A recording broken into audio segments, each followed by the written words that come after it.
Dear students, കഴിഞ്ഞ ക്ലാസ്സിൽ നമ്മൾ നോളജ് ടൈപ്സും പഠിച്ചു. ഇനി ഫൈനലായിട്ട് നോളജിനെ സംബന്ധിക്കുന്ന ചില ടേംസും കൂടി ഇൻട്രൊഡ്യൂസ് ചെയ്ത് നോളജിൻ്റെ സ്റ്റഡി നമുക്ക് അവസാനിപ്പിക്കാം. The important terms which are very important in AI. 1. Knowledge. നോളജിനെ define ചെയ്യാൻ പലപ്പോഴും ചോദിക്കാറുണ്ട്. അപ്പോൾ പല ഡെഫിനിഷൻസ് നമുക്ക് കൊടുക്കാം. ഒരു ഡെഫിനിഷൻ ഓൾറെഡി ഞാൻ പഠിപ്പിച്ചിട്ടുണ്ട്. ഇനി മറ്റൊരു ഡെഫിനിഷനാണ് ഇവിടെ കൊടുത്തിരിക്കുന്നത്. Knowledge can be defined as the body of facts and principles accumulated by humankind or the act, fact or state of knowing. അതായത് നോളജ് എന്ന് പറഞ്ഞാൽ ഒരു കൂട്ടം ഫാക്ട്സിൻ്റെ കളക്ഷനാണ്. ഒരു കൂട്ടം പ്രിൻസിപ്പിൾസ് അക്യുമുലേറ്റ് ചെയ്തു മനുഷ്യർ, അത് അതിൻ്റെ ബ്രെയിനിൽ സ്റ്റോർ ചെയ്ത് വെച്ചിരിക്കുന്നു. അതിനെയാണ് നോളജ് എന്ന് പറയുന്നത്. അതുപോലെ തന്നെ പല ആക്ട്സ് എന്ന് പറഞ്ഞാൽ ചില പ്രവർത്തികൾ ചെയ്യാനുള്ള വിവരം, ചില സത്യങ്ങൾ, ചില അവസ്ഥകൾ, ഇതിനെക്കുറിച്ചൊക്കെയുള്ള അറിവിനെയാണ് നോളജ് എന്ന് പറയുന്നത്. ഈ ഒരു അർത്ഥം ബേസ് ചെയ്തിട്ടുള്ള ഒരു ഡെഫിനിഷനാണ് knowledge is defined as the body of facts and principles accumulated by humankind or the act, fact or state of knowing എന്ന് പറയുന്നത്. ഇനി രണ്ടാമത്തെ ടേം നിങ്ങൾക്ക് ഇൻട്രൊഡ്യൂസ് ചെയ്തിരിക്കുന്നത് എപ്പിസ്റ്റിമോളജി. എന്താണ് എപ്പിസ്റ്റിമോളജി? The study of the nature of knowledge is known as എപ്പിസ്റ്റിമോളജി. അപ്പോൾ ആ ഒരു ടേമും കൂടെ ഓർത്ത് വെക്കുക. നോളജിനെ കുറിച്ചും നോളജിൻ്റെ വ്യത്യസ്തമായിട്ടുള്ള ഭാവങ്ങളെക്കുറിച്ചുമുള്ള പഠനത്തിനെയാണ് എപ്പിസ്റ്റോമോളജി എന്ന് പറയുന്നത്. ഇനി മൂന്നാമത്തെ ടേം നോളജുമായിട്ട് ബന്ധപ്പെട്ടത് മെറ്റാ നോളജ് എന്ന് പറഞ്ഞാൽ എന്ത്? മെറ്റാ നോളജ് എന്ന് പറഞ്ഞാൽ നിങ്ങൾ പലയിടത്തും പഠിച്ചിട്ടുണ്ട്. It is knowledge about knowledge. അതായത് നമുക്ക് പലതരം അറിവുകൾ നമ്മളുടെ മനസ്സിലുണ്ട്. ഓരോ അറിവും എവിടെ അപ്ലൈ ചെയ്യണം എന്നുള്ളതിനെക്കുറിച്ചൊരു അറിവ് വേണം.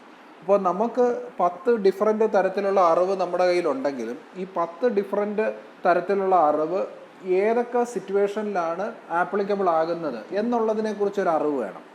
അതുതന്നെയാണ് നോളജ് എബൌട്ട് നോളജ് എന്ന് പറയുന്നത്. അതിനെ ഡിഫൈൻ ചെയ്യുന്ന പേരാണ് മെറ്റാ നോളജ് എന്ന് പറയുന്നത്. അതായത് knowledge about what we know, നമുക്ക് എന്തറിയാം എന്നുള്ളതിനെക്കുറിച്ചുള്ള അറിവിനെയാണ് മെറ്റാ നോളജ് എന്ന് പറയുന്നത്. ഇതൊക്കെ ഒരു മാർക്ക് ക്വസ്റ്റ്യൻ ആയിട്ട് ചോദിക്കാറുണ്ട്. Now we will study knowledge organisation. ഇപ്പോൾ നോളജ് എന്താണ്, ടൈപ്സ് എന്താണ് എന്നൊക്കെ നമുക്കറിയാം.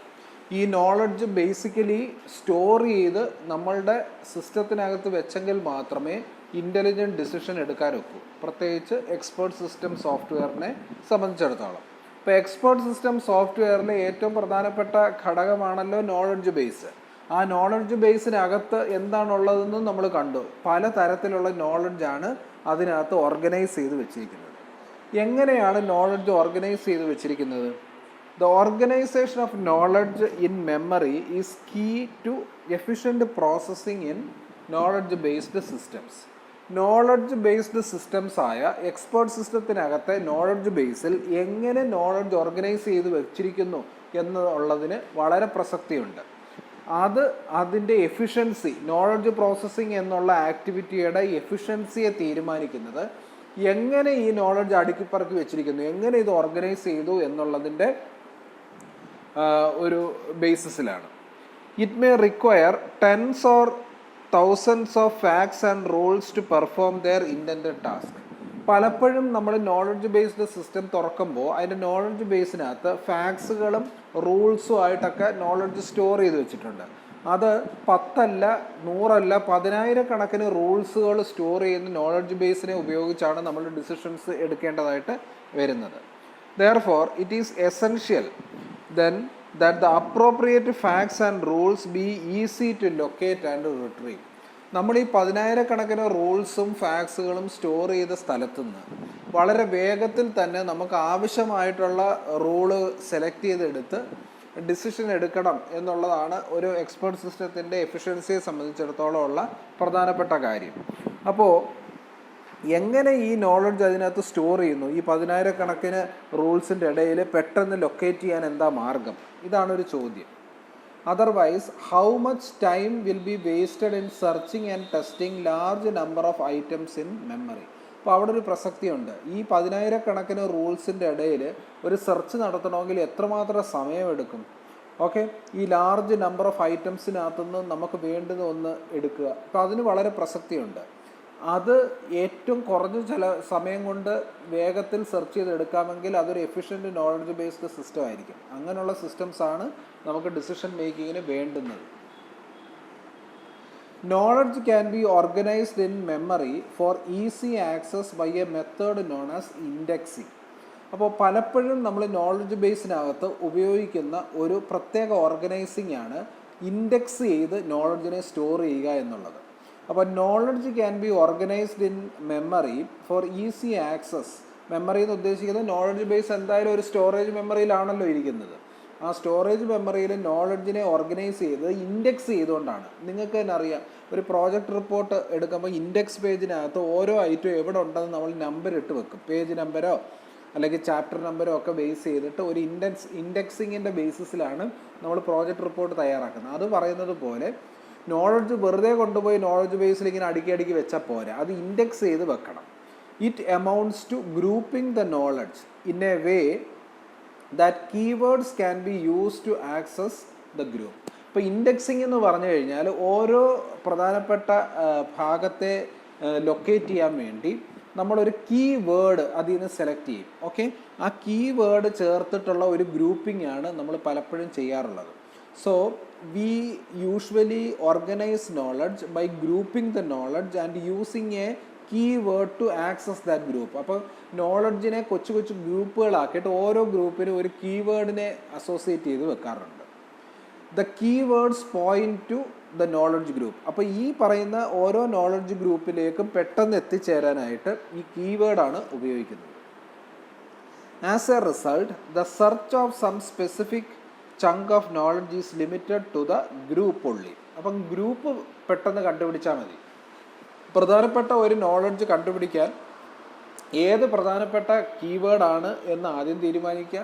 ഒരു കീവേഡ് കിട്ടിക്കഴിഞ്ഞാൽ 10,000-കണക്കിന് റൂള് 1 by 1 സെർച്ച് ചെയ്യുന്നതിന് പകരം ഈ കീവേഡ് വെച്ച് ഇൻഡെക്സ് ചെയ്തിരിക്കുന്ന ആ കീവേഡ് എവിടെയെന്ന് ലൊക്കേറ്റ് ചെയ്ത് കഴിഞ്ഞാൽ ആ കീവേഡ് റെപ്രസെൻ്റ് ചെയ്യുന്ന നോളജ് ഗ്രൂപ്പിനകത്ത് നമുക്ക് ആവശ്യമുള്ള നോളജ് ഉണ്ട്. അങ്ങനെയുള്ള സ്റ്റോറിംഗ് ആണ്.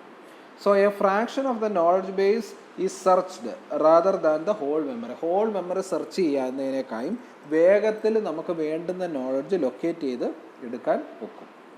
The choice of representation can simplify the organisation and access operation. അങ്ങനെ നമുക്ക് പറയാം, ഏത് തരത്തിലുള്ള നോളജ് റെപ്രസെൻറ്റേഷൻ ആണ് നമ്മൾ ചൂസ് ചെയ്യുന്നത് അത് നമ്മളുടെ ഓർഗനൈസിങ് മെത്തേഡിനെ സിംപ്ലിഫൈ ചെയ്യാനും ആക്സസ് ഓപ്പറേഷനെ സ്പീഡപ്പ് ചെയ്യാനും മെമ്മറിയിൽ സാധിക്കും. അപ്പോൾ നോളജിനെ ഓർഗനൈസ് ചെയ്ത് വെക്കുന്നതിന് വളരെ കൂടുതൽ ഇമ്പോർട്ടൻസ് ഉണ്ട് വേഗം സെർച്ച് ചെയ്യാൻ. ഉദാഹരണത്തിന്, for example, frames linked together in A network represents A versatile organisation structure. നിങ്ങൾ ഫ്രെയിംസ് പഠിച്ചിട്ടുണ്ടെങ്കിൽ ഒരു മെയിൻ ഫ്രെയിമിൽ നിന്ന് ലിങ്ക് ചെയ്ത് സബ് ഫ്രെയിംസിലേക്ക് പോകുന്നത് അറിയാം. അപ്പോൾ അവിടെ ഒരു ലിങ്കിങ് രീതിയുണ്ട്. അപ്പോൾ ഫ്രെയിംസ് ഒരു നല്ല രീതിയിലുള്ള നോളജ് ഓർഗനൈസേഷൻ സ്കീമാണ്. ഓക്കെ, അവിടെ ഈ പറഞ്ഞ കണക്ക് പെട്ടെന്ന് തന്നെ ഓരോ പാർട്ട് ഓർഗനൈസ് ചെയ്യാനായിട്ടുള്ള ഒരു ഫെസിലിറ്റി ഉണ്ട്. അപ്പോൾ ഫ്രെയിംസ് ഉപയോഗിച്ച് നമ്മൾ നോളജിനെ റെപ്രസെൻ്റ് ചെയ്ത് ഫ്രെയിം ബേസ്ഡ് ആയിട്ടുള്ള ഒരു ലാംഗ്വേജ് ഉപയോഗിച്ച് അത് ഇംപ്ലിമെൻ്റ് ചെയ്ത് കഴിഞ്ഞാൽ നോളജിനെ വേഗത്തിൽ നമുക്ക് സെർച്ച് ചെയ്തെടുക്കാം.